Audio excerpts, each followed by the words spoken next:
Okay, so we are ready to start the taunt of the king of Babylon in Isaiah 14, 3 through 23. And I'll go ahead and read that. Um, when the Lord has given you rest from your pain and turmoil and the hard service with which you were made to serve, you will take up this taunt against the king of Babylon. How the oppressor has ceased, the insolent fury ceased. The Lord has broken the staff of the wicked, the scepter of the rulers that struck the peoples in wrath with unceasing blows, that ruled the nations in anger with unrelenting persecution. The whole earth is at rest and quiet. They break forth into singing. The cypresses rejoiced at you, the cedars of Lebanon, saying, since you were laid low, no woodcutter comes up against us. Sheol beneath is stirred up to meet you when you come. It rouses the shades to greet you. All who were leaders of the earth it raises from their thrones, all who were kings of the nations. All of them will answer and say to you, you too have become as weak as we. You have become like us. Your pomp is brought down to Sheol, the sound of your harps. Agates are laid as a bed beneath you, and worms are your covers. How you are fallen from heaven, O day star, son of dawn. How you are cut down to the ground, you who laid the nations low. You said in your heart, I will ascend to heaven. Above the stars of God, I will set my throne on high. I will sit on the mount of assembly in the far reaches of the north. I will ascend above the heights of the clouds. I will make myself like the Most High.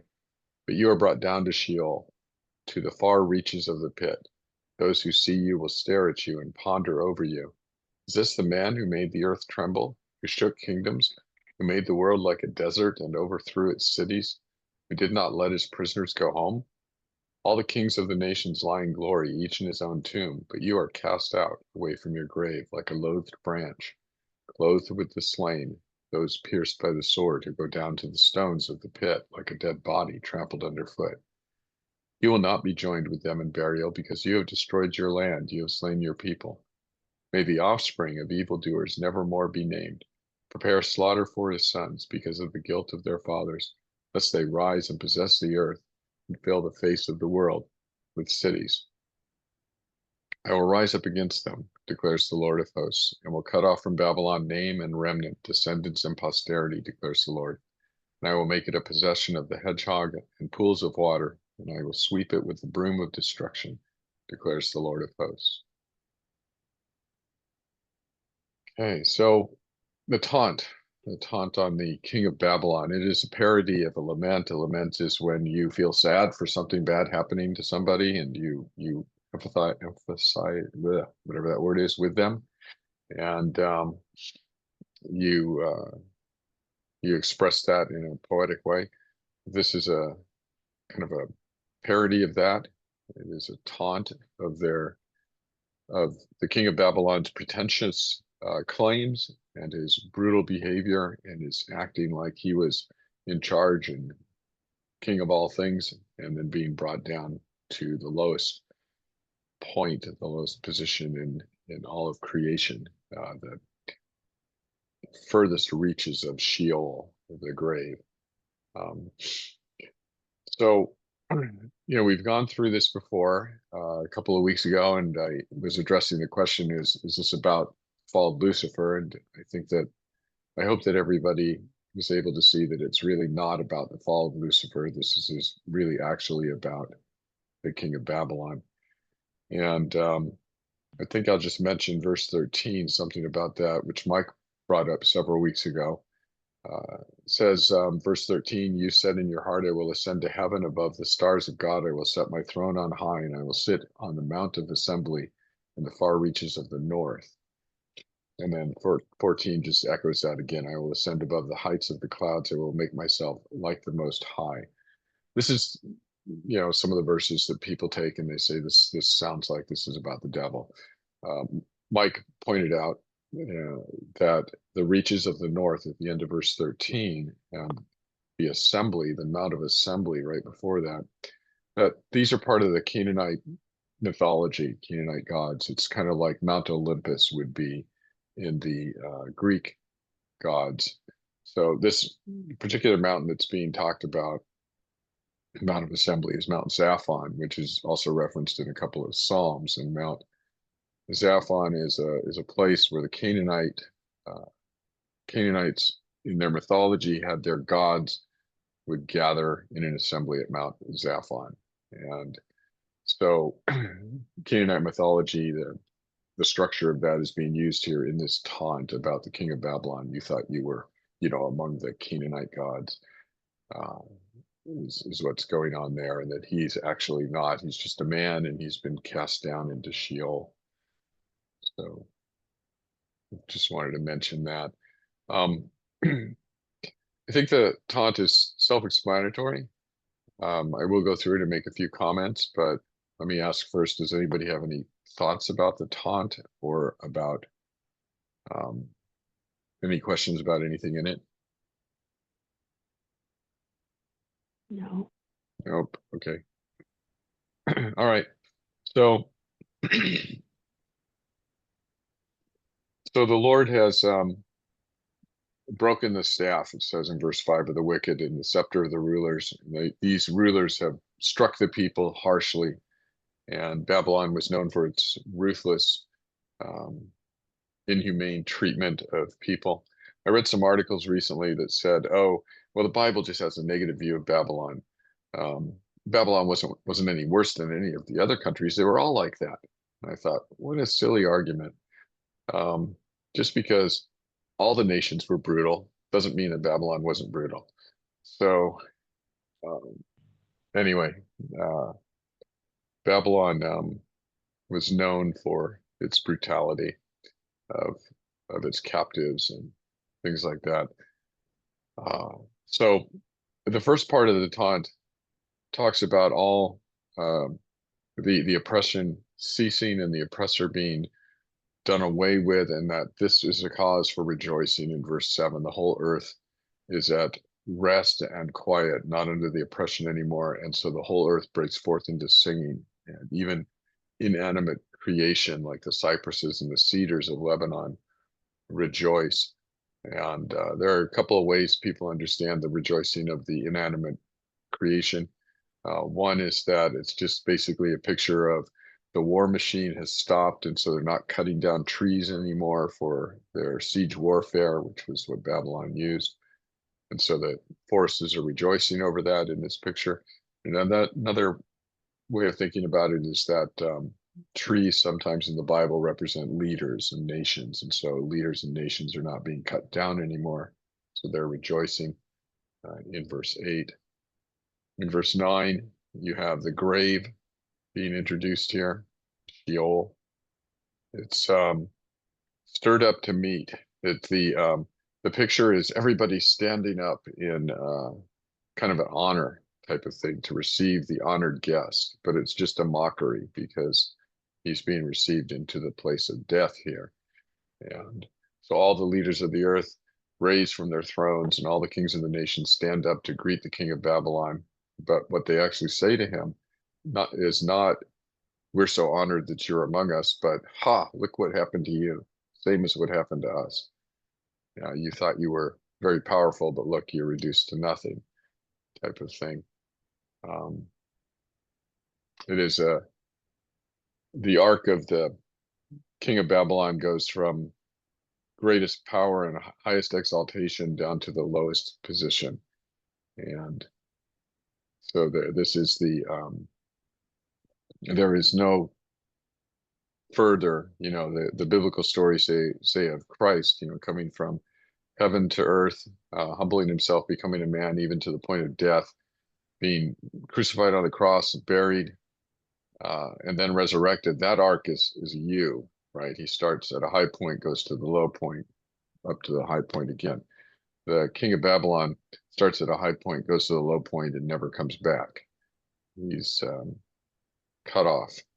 Um, verse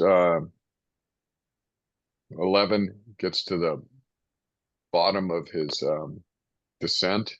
He's covered with maggots and worms.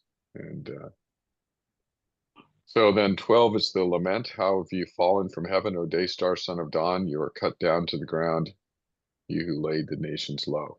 This is you've been cut down to the ground, you have cut down the nations. It's a you've got what you've done. You know, what you have done to others has been done to you, but on more of a cosmic scale here. 13 and 14 we read, it's about the boasting of his heart. He is, you know, is this not great Babylon who I have made, type of thing from Nebuchadnezzar and Daniel, where God then rebukes him. Here it is, the pride of his heart, the pride of the Babylonians' pretensions. He's brought down to Sheol, to the far reaches of the pit. Verse 16 is a lesson. We're supposed to learn something from this. Those who see you will stare at you and ponder over you. Is this the man who made the earth tremble, who shook kingdoms, who made the world like a desert and overthrew its cities? Who did not let his prisoners go home, all the kings of the nations lie in glory, each in his own tomb, but you are cast out away from the grave. Like a loathed branch, clothed with the slain, those pierced by the sword who go down to the stones of the pit, like a dead body, trampled underfoot. What are we supposed to learn from that? And verse 16 starts out with, those who see you will stare at you and ponder over you. What is it that those who stare at the king of Babylon and ponder are supposed to conclude?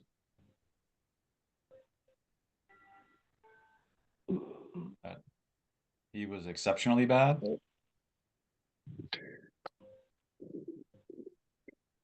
Well, and yeah, okay, so he was exceptionally bad because he's cast to the bottom of Sheol, And basically. he's powerless. He's powerless. He's really powerless, even though he thinks he's all powerful. And maybe Yeah, I it's think that, falling under God's judgment. okay, he's fallen under God's judgment.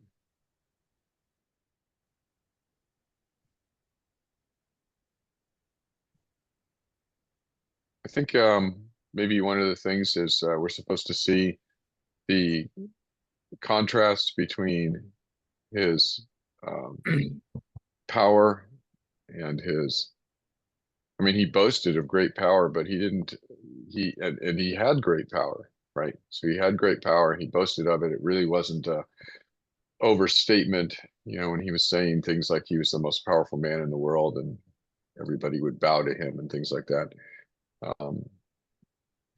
So we're to look at, I think what we're to look at is the contrast between what he said and what he did and how he thought of himself and what actually was the reality that he was. Think about it like this. All of the people who are reading this Isaiah 14 or are hearing this Isaiah 14 are under the power of the king of Babylon, at least in the presumed audience here. The actual audience in Isaiah's day hasn't yet, Babylon isn't even a world power yet.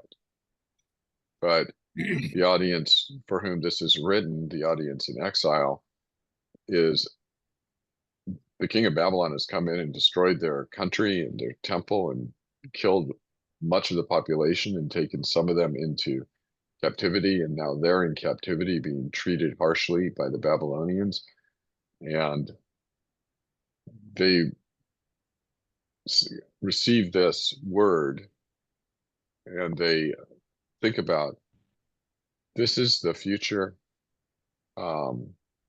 fate of the king of Babylon. Babylon will be wiped out. All of the pretensions to eternal greatness will be shown to have been false. All of his brutality will be repaid back on his own head, and we will be freed. So what are we to learn from this? We're to learn that appearances don't represent reality. We're to learn that there is justice. We're to learn that God does take care of his people and fulfill his promises.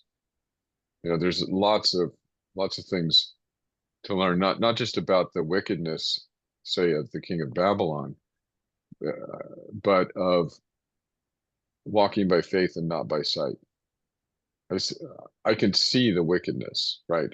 I'm living under the king of Babylon. I can see the wickedness, but But when the Lord shows me what the end is of the end of the story is, then I can see the justice, and I can see I have a that. question, please. Yeah, go ahead, Catherine. Oh, all right. Based on that, on what you've just told us, explained to us, I understand it. But based on the people during this time, the events that have been happening, what they have seen and had to survive through with the Babylonian king, could you also give the same identity to how great God is, which they have also seen, which are in verses 5 through 8? Would they not have that same, what kind of reaction would they have had then, having seen what the Lord has done based on this wicked king? What do you think of that? Yeah, they certainly would have uh, thoughts relevant to who the Lord is and how he fulfills his word and how he does things in his timing, Mm-hmm. how powerful he is, how he is Lord of all nations, that even the most powerful of nations are just allowed to be on the spotlight in history as the Lord allows them. And then he moves Mm-hmm. pieces off the board, puts new pieces on the board as he wills to bring about his own purposes. And that this would have um, underscored the sovereignty and the absolute control over all history that the Lord has. Also, would have reminded them they're in Babylon because of their sin. Mm-hmm. But the Lord's judgment on the king of Babylon and his sin is different than the judgment of the sin of the people of Judah and Israel, because the king of Mm-hmm. Babylon, he doesn't come back, right? Mm-hmm. There is no Right. remnant. He's Mm-hmm. he is destroyed in Sheol, and but the people are preserved and they persevere through the difficult captivity, and the Lord brings them back into their own land. And so they have hope, and that's the thing that the taunt is actually meant to produce, right? To the person in Mm-hmm. Babylon, this taunt is it represents the certainty that they will be delivered and that the Lord will judge their oppressor, and so that Yes, it yes. should in, should create hope in them. I think that got me Thank thinking. you. This also provides a foil, so to speak, for making clear the divinity of the Messiah. Because you have here a would-be king who's saying things like that he's where was it? That he will set his throne on high, um, and that he will make himself like the Most High. And so I think that the contrast between what God here, and like Catherine mentioned in the earlier verses, establishing his authority and his sovereignty, and this king here sort of saying that he can sit in a throne next to this God, and being brought down, and making it very clear that there is only one who is the Most High. But then we see other passages where the Messiah is spoken to by the Lord, and sit at my right hand, and taking the throne. And so this sort of makes it obvious that the Messiah is a divine office. Mm. Yeah, it reminds me also the Jews accused Jesus of making himself like God. And I thought how right they were. Hmm. Hmm. Yes, yes. Yeah, Chuck, I have a question. Yeah, Susan. So this taunt, is this a prophetic taunt that's supposed to happen in the future? And if so, do we know when this happened? Yes. Yes and yes. Um, so it is a taunt for the future. You can see that in verse 3, um, which is, after the Lord has given you rest, then you'll take up this taunt. The rest that the Lord speaks of in verse 3 is the deliverance from Babylon. On the timeline, that would be, so Isaiah's prophesying at the very latest, this could be uh, 680 at the very latest, 680 BC. It's probably closer to 700, maybe 720. Doesn't really matter. Babylon wasn't a world power at the time that the prophecy is given. The world power at the time, the power that's harassing the people of Judah, who Isaiah is prophesying to, that power is Assyria. And Assyria is going to be a world power and a problem for 60 to 80 years, some largish amount of time. Babylon will eventually rise to power.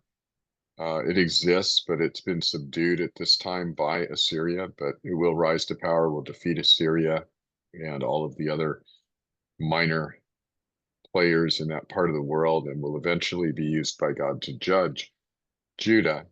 That's in 586, and so it's about 100 years after Isaiah's prophesying that Babylon becomes uh, such a threat that it actually overruns Judah and Jerusalem and the temple and takes people into captivity. Isaiah's been prophesying that that's going to happen.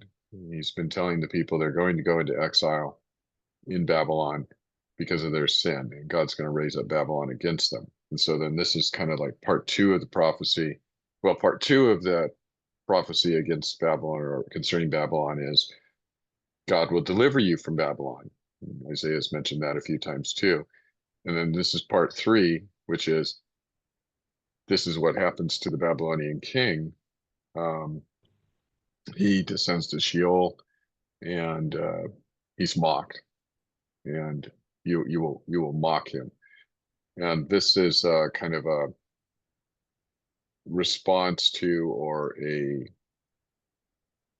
what's happening to the Jews. Like last week we looked at Psalm 137. They were being asked to sing songs of Zion while they're sitting in captivity in Babylon. And they're being mocked. Oh, your song's about how great your God is, and how strong your God is, and how he'll never leave you, and he'll never let your country be overrun, and Jerusalem will stand forever. Let me hear you sing those songs. That's what they're being told to do. And this taunt is in that vein, kind of a response to that type of thing where it's, well, here's your pretensions. You think you're going to last forever and you're the king of the whole world, but God's really the king and you're not going to last forever. It's kind of a response taunt type of thing that the Lord gives to Isaiah to tell the people. So, the king of Babylon being spoken of in Isaiah 14 in the taunt, it's he's not named. And the Babylonians had several kings. They lasted that as a power. They lasted for a while, quite a while. The captivity of the Jews was 68 years, and Babylonians were powerful throughout all of that. And so it's not a prophecy in the sense of a prophecy of a specific king. If we're talking about a specific king, it's Belshazzar, the king in Daniel 5. But he's kind of it's probably not actually a specific prophecy about a specific Babylonian king, but it's about the Babylonian king here is the personification of the kingdom of Babylon. And so it's about the destruction of Babylon and their pretentious boasting of their kings to be Lord of the world. Nebuchadnezzar was King of Kings and Lord of Lords, those types of things. So, so anyway, Babylon falls initially in about 539 BC, but that was a bloodless takeover by the Persians. And then maybe 40 years later, Babylon itself actually is 40 years, yeah, 60 years later. The husband of Esther, Artaxerxes, he is the king who actually,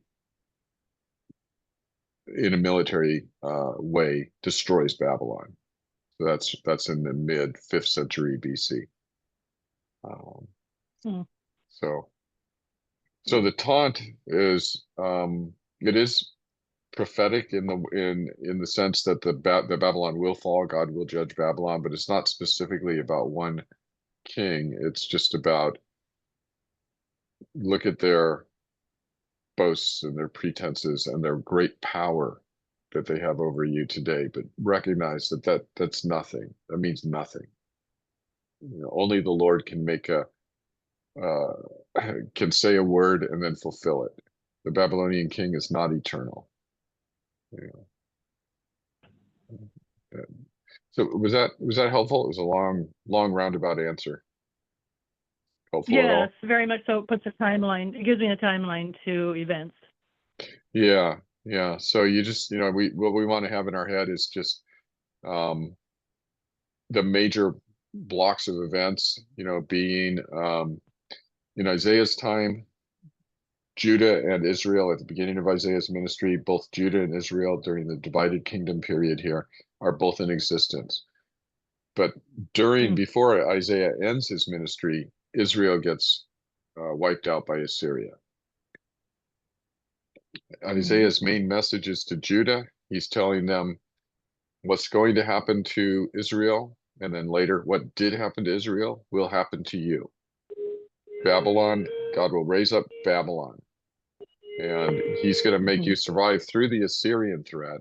He's going to show his goodness to you and faithfulness to you by preserving you through Assyria. And Assyria was the one that wiped out Israel. But he is going to raise up Babylon because you don't repent. And when he raises up Babylon, he'll send you into exile, and you'll be there for 70 years. And then he will deliver you from Babylon by the Medes and Persians, and you will be brought back to your own land. So as far as the near future, the big building blocks are, you're in the land, but because of sin, you will be taken out of the land. You'll be in exile, and then you'll be brought back into the land, not because you're great, but because God is great. And so those are the big things. And then after that, sometime the Messiah will come, and he will be the perfect ruler who never dies. So that's what's going on there. So yeah, so I was mentioning what people should learn. I think I want to take a detour to look at Psalm 73 real quick. I know we've gone here before. It's a great Psalm 73, about what they should learn. So it's a different setting. It's not about Babylon. It's not about oppression, but it's close enough. You can transfer it over to the setting of Isaiah and see what's being said here. Truly, God is good to Israel, to those who are pure in heart. But as for me, my feet had almost stumbled. My steps had nearly slipped. For I was envious of the arrogant when I saw the prosperity of the wicked. Okay, I saw the success of the wicked. For they have no pangs until death. Their bodies are fat and sleek. They are not in trouble as others are. They are not stricken like the rest of mankind. Their pride is their necklace. Violence covers them as a garment. This could fit the king of Babylon pretty easily. Their eyes swell out through fatness, their hearts overflow with follies. They scoff and speak with malice. Loftily they threaten oppression. They set their mouths against the heavens, and their tongue struts through the earth. Therefore his people turn back to them and find no fault in them. Okay, so this is the celebrity, the plague of celebrities, right? Here's this powerful, arrogant boaster who's getting what he wants and who is apparently able to do whatever he pleases. And God's people, verse 9 or verse 10, God's people become in awe of this. And they go, we're going to follow this guy, right? Therefore, his people turn back to them and find no fault in them. And they say, how can God know? Is there knowledge in the Most High? In other words, look, this wicked guy, this arrogant boaster is getting away with all kinds of stuff and God's not doing anything. God doesn't know what's going on. We're going to side with this guy because God apparently isn't paying any attention. Verse 12, behold, these are the wicked, always at ease. They increase in riches. All in vain I have kept my heart clean and washed my hands in innocence. For all day long I have been stricken and rebuked every morning. If I had said, I will speak thus, I would have betrayed the generation of your children. So the psalmist is saying, here's the problem. I almost fell into it. There's these wicked, boasting, godless people who set themselves against heaven and who strut through the earth and who say things and then follow through on them and oppress people and are violent. And they get away with everything. And they get rich and prosperous. And I'm here getting beat up and stricken and having my stuff taken away because I'm opposing these people and God's not doing anything. I think it's probably maybe even better just to do what everybody else is doing and agree with the program, right? Follow these guys. That's the psalmist's problem. Verse 16, but when I thought about how to understand this, it seemed to me a wearisome task until I went into the sanctuary of God, and then I discerned their end. That's the point of the taunt, right? Truly, you set them in slippery places. You make them fall to ruin. How they are destroyed in a moment, swept away utterly by terrors. Like a dream when one awakes, O Lord, when you rouse yourself, you despise them as phantoms. When my soul was embittered, when I was pricked in heart, I was brutish and ignorant. I was like a beast toward you. Nevertheless, I am continually with you. You hold my right hand. You guide me with your counsel, and afterward you will receive me to glory. Whom have I in heaven but you? And there is nothing on earth that I desire besides you. My flesh and my heart may fail, but God is the strength of my heart and my portion forever. For behold, those who are far from you shall perish. You put an end to everyone who is unfaithful to you.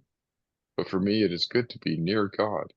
I have made the Lord God my refuge, that I may tell of all your works. So the end, 23 to 28, I just want to point out the situation hasn't changed at all. The rich person is still strutting through the earth, getting whatever he wants and prospering. He's still oppressing the poor. He's still beating up on God's people. God's people are still defecting and following this guy. But the psalmist is, hey, life is good. Look what's gonna happen to him. Look at my end. My end is to be with God forever. His end is to be banished forever. I'm going to hold on to that. And I'm going to be encouraged by that. Right. That's the point of the parody. That's the point of the taunt, is to get people to think that, to get people to go, I'm on the winning side. Right. Okay? You know, and this is just, it's an illusion. He's getting his good things now. That's what Jesus said to the rich man, right? In Luke 16 or 17, right? Well, Lazarus had hard stuff then, and he's getting good things now, but you had all your good things already, right? You prospered from the world. And so, from your wicked dealings. So the point is, how does it end? That's why Solomon says, it's the day of a man's death is better than the day of his birth. that you should think about the day of your death. How does it end? It's not about how did it begin. So great lesson there. So I think you can see the relationship between Psalm 73 and what's going on here in Isaiah 14. Let's see.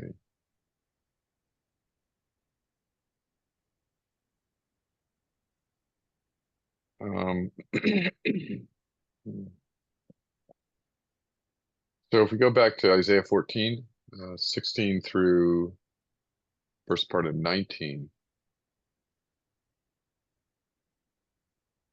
Those who see you will stare at you and ponder over you. Is this the man who made the earth tremble, who shook kingdoms, who made the world like a desert, and who overthrew its cities, who did not let his prisoners go home? All the kings of the nations lie in glory, each in his own tomb, but you are cast out, away from your grave, like a loathed branch, clothed with the slain. So I don't know. I just had this thought. It's in my notes, so I thought I'd just mention it. I think that there's some irony going on here where, you know, our Lord, he overthrows sin and death, and he releases the captives. He takes captivity captive, sets us all free, right? But the king of Babylon, he doesn't overthrow sin and death. He's made subject to them. And his crime was he didn't let the captives go free. And then he's cast away from a proper burial place in Sheol. He's thrown into some corner, right? Where there's just, maggots, worms, and dead soldiers, and he's tossed over there. And so he's cast away from his grave, but Christ is cast away from his grave too in resurrection, if you want to use that language. So I thought not that it's teaching that, but I thought it was an interesting kind of an ironic parallel there. I thought you might appreciate that, Mike. Yeah. I also noted in verse 19 there, the NIV puts this a little more directly. Instead of a loathed branch, the NIV has it as a rejected branch. I think for Isaiah, that's pretty significant. That's the same word from Isaiah 11, the stem of from the root, branch from the root of Jesse. I mean, if you look at Isaiah, there's that branch where it is in Isaiah 11 talking about that from the branch from the root of Jesse. Then here in 14 talking about this rejected branch, and then Isaiah 60 and verse 21, the branch of my planting. So it kind of this taunt here is bracketed by messianic mentions of the branch, and this is the rejected branch. Yeah, that's good too. Thanks for pointing that out. Well, this may be an odd thought, but verse 17 kind of reminds me of Hitler. How he struck many fears in people's hearts, and he just left devastation everywhere he went. But then there did something with Dave, and God set everything up, And I believe Hitler, at the last moment, he gave his heart to the Lord, and all other wicked rulers will come to the same fate with Lucifer. I mean, that's just my thoughts on this. Yeah. I have a thought also, which Sorry, Shirley. Do you see how Hitler can be played out in this also? Oh yeah, I think I think not just wicked rulers, but in general, wicked people. People who think they are, and by wicked people, I guess I would define people who, for the purposes of this taunt, anybody who thinks they're in control of their own destiny. I am the captain of my life, that type of thing. It's the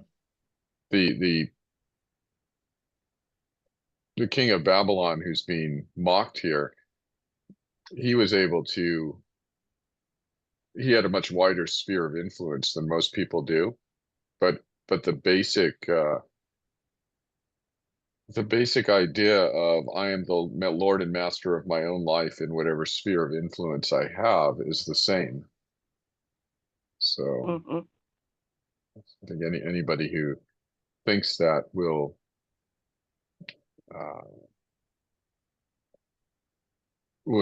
come to come to a similar end. And I think one of the main points there, I know you have something to say, Mom. I think one of the main points is God's people aren't to be awed or terrified or anything except, I mean, we're not to be uh, provoked in any way to either envy or terror by Right. by people like this, because they're like grass. They're here and then they're gone. You know, Mm-hmm. they're not eternal. Mom, you had something? So my thought when we read this is that um, any egotistical and pompous leader, who certainly the Babylonian kings were, this is the worst thing, that they're not going to be honored in their death. They're not going to be remembered with glory. They're going to be cast away. Mhm. This is the worst, because that's what they want. Yeah. Everlasting Mhm. memorial. Yeah. A parade. Yeah. Yeah. Um, yeah, about being cast out, he's got no rest. He has no rest, which is the other, the even bigger theological point, right? What are people in one way, the Bible has what are people seeking?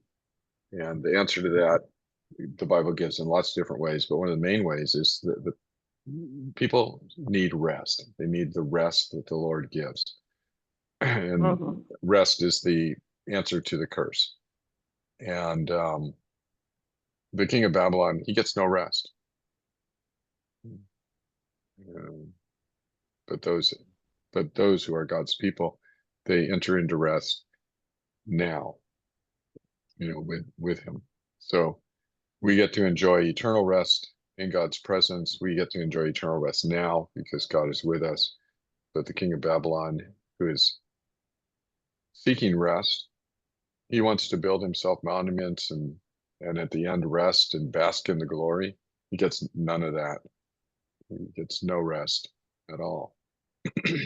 um, yeah, Becky. So it occurs to me that um, these, quote unquote, great leaders, their biggest fear is to die unremembered, and um, their desire is to be remembered for the wonderful and great things they did. And it might not be a good wonderful, but just, and they don't. The great, these leaders are remembered as being failures if they're remembered at all. And so it's a total opposite of what their desire was. I Mhm. mean, somebody brought up Hitler, and we remember him as being horrible and never want to forget the lesson that having somebody with that kind of power, we never want that to repeat. And so he's being remembered for all the things that he didn't want. Mhm. And so he's being remembered as a huge failure. And which, to me is, other than being totally forgotten, is the best remembrance that we can give. Mhm. And there are so many other powerful leaders that are remembered in the same way as ultimate failures. They had Mhm. their brief blip in the spotlight, but really what they are is failures. And you put the word ignoble in there, and that's totally what it is. They're ignoble deaths. Mm. And being brought down to their knees by well, I would say righteousness, by the people, by the grace of God, the people who wanted to stop their reign of terror. Mm. Mm. And and I think that it's fitting. I think we were being shown that over and over again, that those evildoers in power will never win. They have their blip in time, and then they're gone. Yeah. Yeah. One of the Yeah. things I noticed was just sort of thematically and I guess genre wise, similarity to Job chapter 3, in that they're both sort of satirical taunts or curses, and this idea of the all the great kings being down in Sheol and everyone being leveled, the high aspirations of these kings being made low with everyone else. Yeah. Yeah.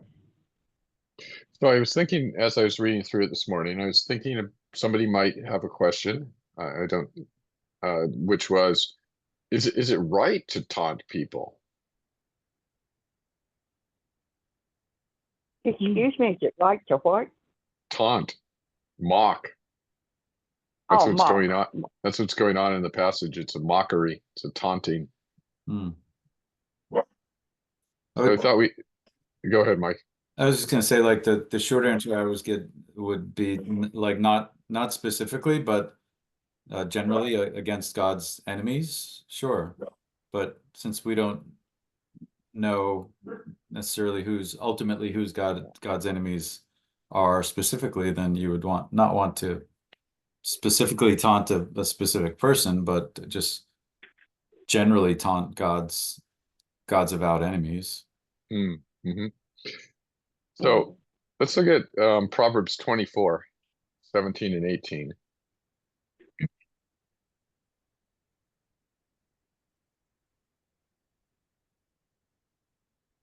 So you guys have that? Proverbs 24, 17 and 18. Okay. Do not rejoice when your enemy falls. Do not let your heart be glad when he stumbles, lest the Lord see it and be displeased and turn his anger away from him. So what stands out as being this, relevant to the Isaiah 14 passage?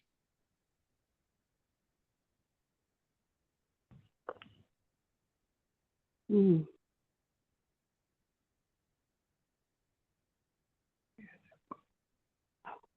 So I don't think we're supposed to read Isaiah 14 and expect the Israelites to be sad. Right? They're supposed to be rolling on the floor laughing. Okay. They're supposed to be rejoicing greatly about this. Mhm.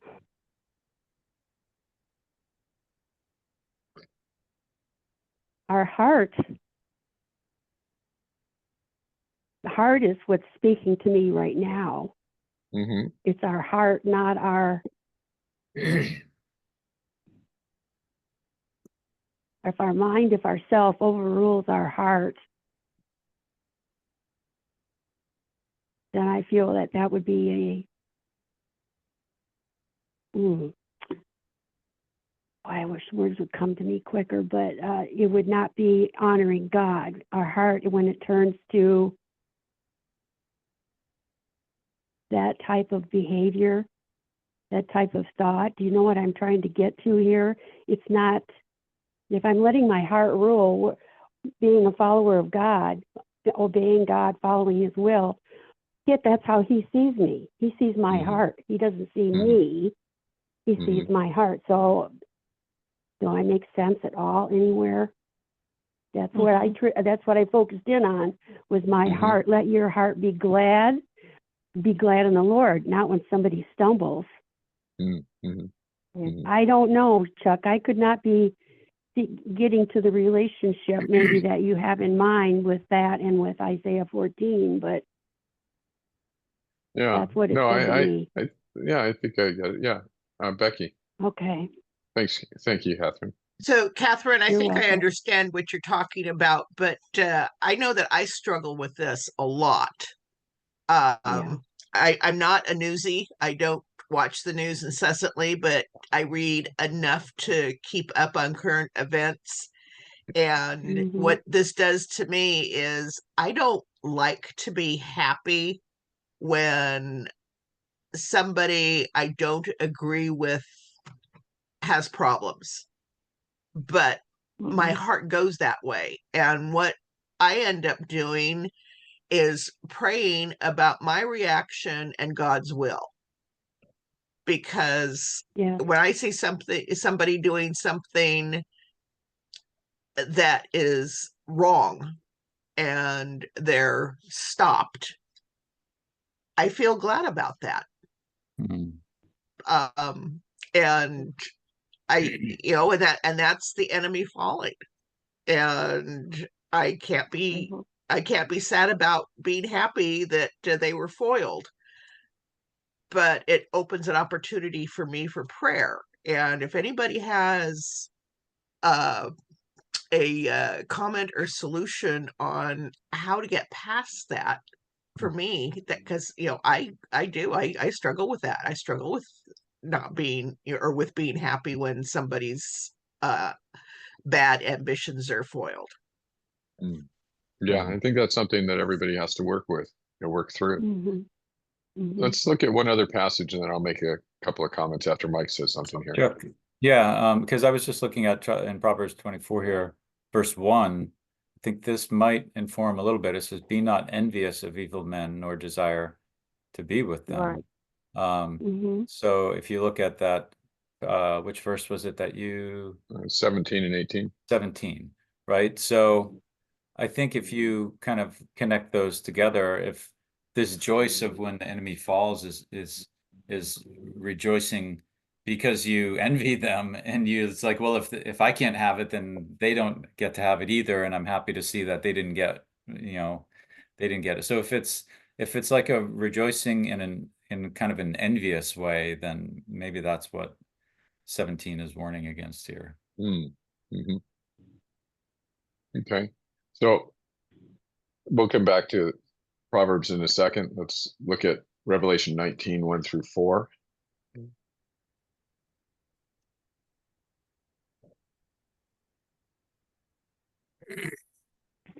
So Revelation 19, 1 through 4, it says, after this, I heard the after this, the this is the fall of Babylon, in the fall of Mystery Babylon in Revelation. It's just been judged. After this, I heard what seemed to be a loud voice of a great multitude in heaven crying out, Hallelujah!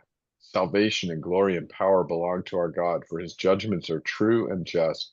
For he has judged the great prostitute who corrupted the earth with her immorality and has avenged on her the blood of his servants.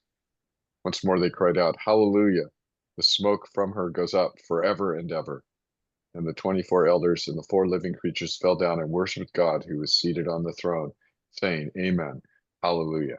Here we have rejoicing of all of heaven and the representatives of the church, the 24 elders, and rejoicing over the fall of,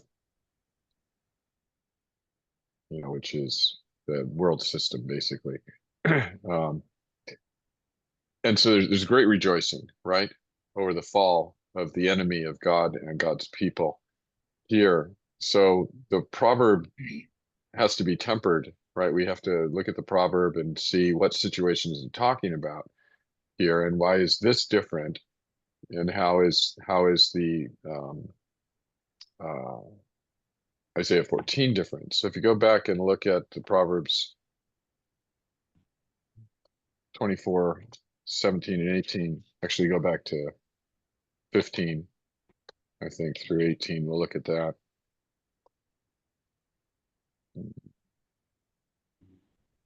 So Proverbs 24, 17 and 18, we read that before, the couple of verses before that, the couplet before that, 15 and 16. Lie not in wait as a wicked man against the dwelling of the righteous. Do no violence to his home. For the righteous falls 7 times and rises again, but the wicked stumble in times of calamity. Okay, so I'm looking at the ending of the couplet there. The righteous falls 7 times and rises again. This is God's reminder that if you see a righteous person and he's fallen, that's not the end of the story. The Lord's going to raise him up again. He's going to raise him up again. But the wicked stumble in times of calamity. So when you see the wicked fall, verse 17, do not rejoice when your enemy falls, and let not your heart be glad when he stumbles, lest the Lord see it and be displeased and turn away his anger from him. So don't be worried when the righteous fall.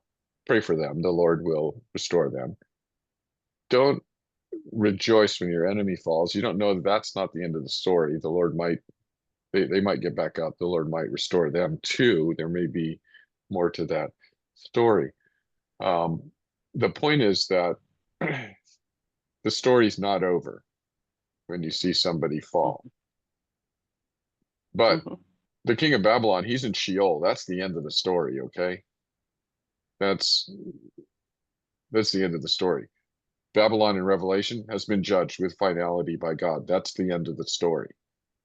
Everybody rejoices. They see the end of the story. They go, this is good. This shows God's justice, right?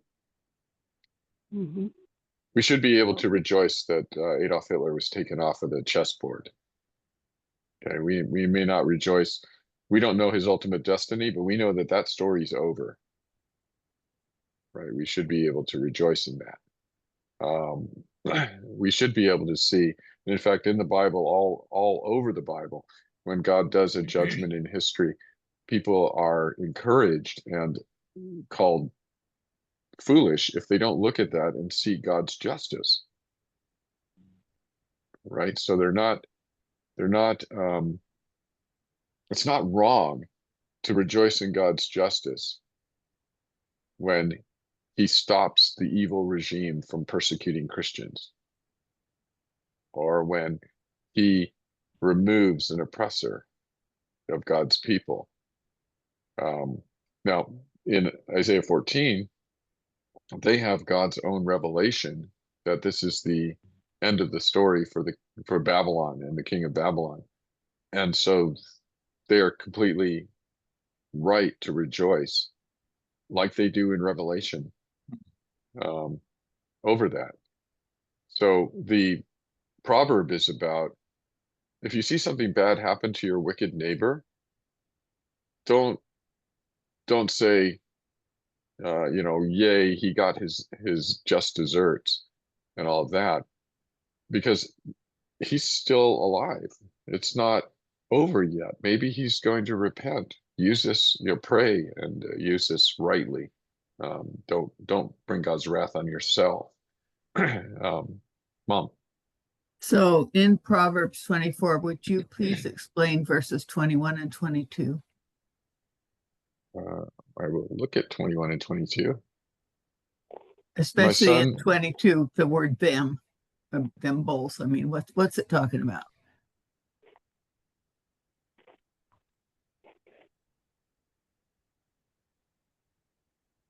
Yeah, let me look at, okay, so the ESV says, my son, fear the Lord and the king. Do not join with those who do otherwise, for disaster will suddenly arise from them. Who knows the ruin that will come from them both? Let me look at NIV. I don't know how to answer this specific question, so if anybody has thoughts about that, I'm going to read this in the NIV. Fear the Lord and the king, my son, and do not join with rebellious officials, for those two will send sudden destruction on them. So they're interpreting it differently. And who knows what calamities they can bring. So if we were looking at the NIV, I would say that the two are the Lord and the king. So fear them, because they can bring great destruction on those who are are rebellious against them. So fear them. The ESV is maybe ambiguous, or it seems to be, It's more seems to say passive. that the them, yeah, the them is the rebellious people, right? Is that how you understand it? Would it be like a respectful fear of anyone who's in authority over you? Yeah, it's a obedience, humble, respectful obedience of the Lord and the King. The assumption here is the Lord and the King are aligned. You know, that the King is not asking you to do something, like he's not saying worship false gods or something like that. No. Uh-huh. It reminds me of the verse, fear of the Lord is the beginning of wisdom. Right. Hmm. Yeah, I guess your specific question is, who is the them in the ESV translation? And could it be two different groups? Could the first part of 22, for disaster will arise suddenly from them, could that be the Lord and the King? And the them in the second part of that sentence could be the people or who are against him. Who knows the ruin that will come from them both? I don't know.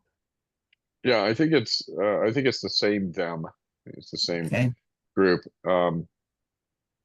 So they have the word both at the end of the line.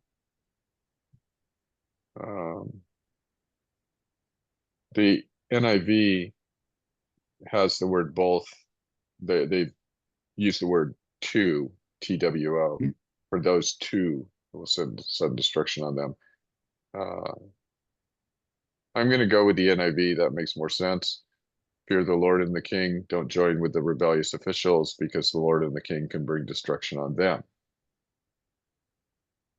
Does that make Okay. sense? Hmm. Yeah. I would, if you're interested, Mom, you could look at, like, you could pull up the Net Bible and look at their notes, Okay. because they have. I don't actually know if they'll have any notes there, but if there are some translation ambiguities there, they'll have a note explaining it. Okay. Yeah. So Okay. can I say So something yeah, Susan. Yes, of real course. quick? So in answer to your question, I think it really depends on who's doing the taunting. If it's God who's doing the taunting, it's righteous and just. If it's us, it actually basically, in my opinion, would be a curse. And we don't really have the power to carry through any of that. So we really stepping out that we are basically have power to inflict. Does that make sense? Yeah. Hmm.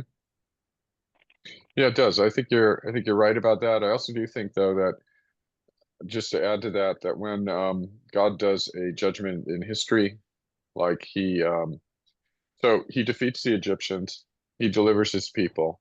The Egyptian army is drowned in the ocean, Mhm. and God's people rejoice over that. Several times in the Bible, they're rejoicing not just over their deliverance, but that God actually destroyed the enemy. And so I don't think that there's um, necessarily anything wrong with that. I think that it's a matter of timing, right? That that if the enemy has stumbled, you're not to really rejoice over that. That would be wrong and premature. You don't know how that story ends. But if that enemy's story has ended, then you can see what God, and you can see what God has done, then you are allowed to thank him for it, which is a way of rejoicing. Yeah. So, Yes, and I understand that. I understand that, but I guess what I was saying that we don't, for evil people, we don't have that power to actually taunt anybody, because we right. can't carry through with any taunt that we would do. God only has that power. So, but the situations you're talking about, like with Egypt and stuff like that, that's visibly God who's doing that, and Right. and should be identified as so, not coming from their own self. Right. Yeah. Am I making sense? Yeah, no, and those are wise words. We should rejoice when God is giving us cause to rejoice, and when we know that Mhm. he is when we understand what he's doing, and he has given us authorization, and we should be cautious when, in assessing things. People have interpreting providence, God's actions in history is not always straightforward, and we tend to miss a lot of things. But if things are clear, That's correct. and he has made them clear, then we can rejoice in that. Well, I see we're over time. I thank you guys for your comments today, and for joining me today for Isaiah 14. We'll finish the end of Isaiah 14 and maybe move into 15 to 16 next week. So I'll put up a new outline about that. Well, actually, we've got the end of this part and then another bit in chapter 14, and then chapter 15 and 16. So let me turn off the recording.